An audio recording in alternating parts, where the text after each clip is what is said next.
Please subscribe to Facetv Africa and turn the notification on. Facetv Africa, ẹ jọ̀ọ́, subscribe, hete. Face TV was Swoby. Good day and welcome to this broadcast. A faction of the Labour Party led by Lamidi Apapa has accepted the verdict of the presidential election petition court on the case filed by the party's presidential candidate in their last election, that is Peter Obi. Facetv recalls that the tribunal on Wednesday ruled that the petition filed by Obi and his counterpart in the People's Democratic Party (PDP), that is Atiku Abubakar, and their parties had no merit and unanimously upheld the election of President Bola Tinubu. The judgment was delivered by the chairman of the tribunal, Justice Haruna Samani, assisted by other members of the panel, Justice Monsurat Bolaji Yusuf, Stephen Ada, Moses Ugo, and Abba Mohammed. Reacting, factional chairman of the Labour Party, Apapa, in a statement issued by the factional National Publicity Secretary, Abayomi Arabambi, said it was shameful that Obi and his legal team were unable to prove the allegations of irregularities in the February 25th election. Apapa also accused Obi of allegedly siphoning money donated for his presidential campaign in 2022.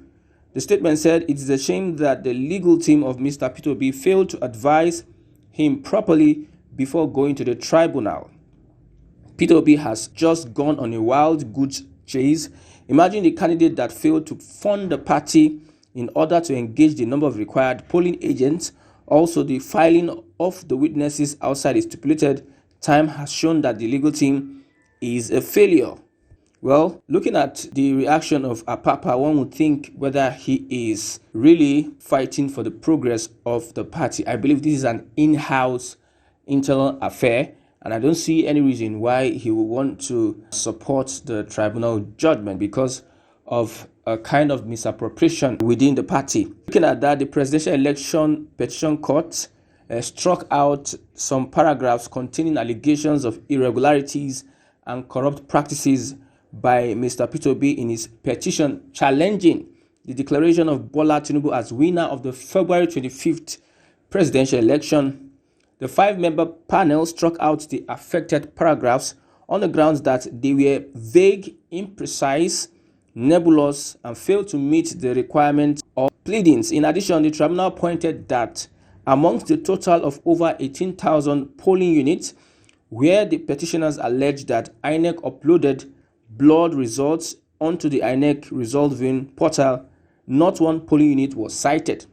And this is connected to what Apapa is saying, that there was financial misappropriation. That is why they were not able to fund the required number of polling agents in the polling units. Okay, they did not specify the polling units where election results were not uploaded or where scores attributed to them was reduced or added to Tinubu. They did not show the majority of votes they claimed they had scored.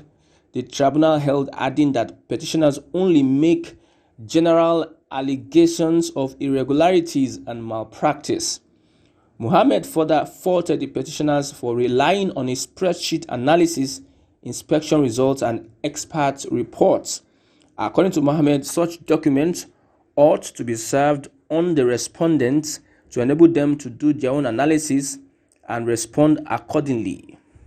However, in reaction to the court case, tribunal judgment yesterday, and victory for the APC, the President Bola Tinubu responded to the news of his electoral victory affirmed by the Presidential Election Petition Court from India, where he was participating in the G20 summit, and saluted the diligence, undaunted thoroughness, and professionalism of the five-member bench led by Justice Haruna Samani in interpreting the law. He, however, urged his co-contestants, Atiku Abubakar of the People's Democratic Party and Peter Obi of the Labour Party, as well as their supporters, to give his government the requisite backing in collective interest. But the leaderships of the PDP and Labour Party have rejected the verdict of the tribunal, saying it was against reason, facts, and evidence.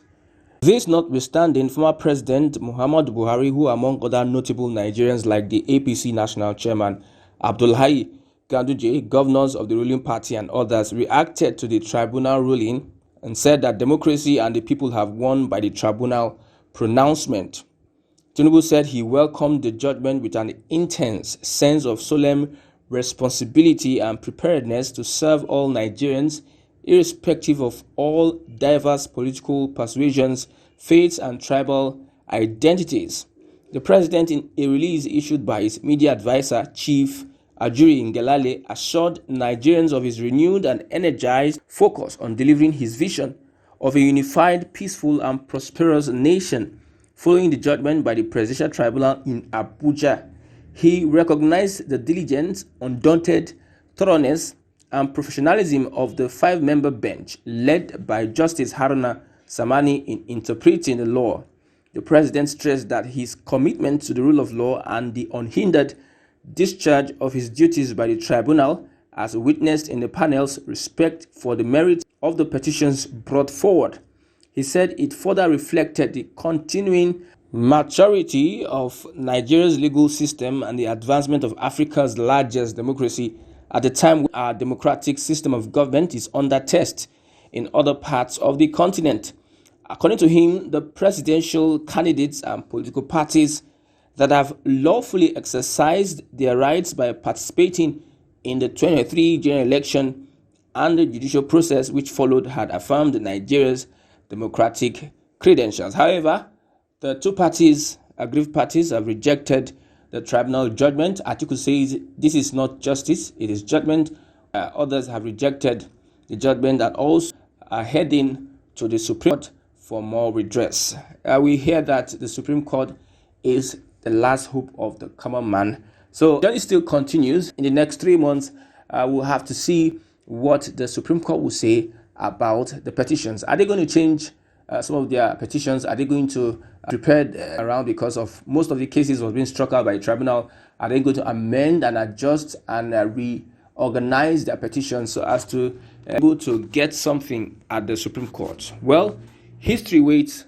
Nigeria will be making history in this election petition cases. Please subscribe to Face TV Africa and turn the notification on. Face TV Africa, subscribe,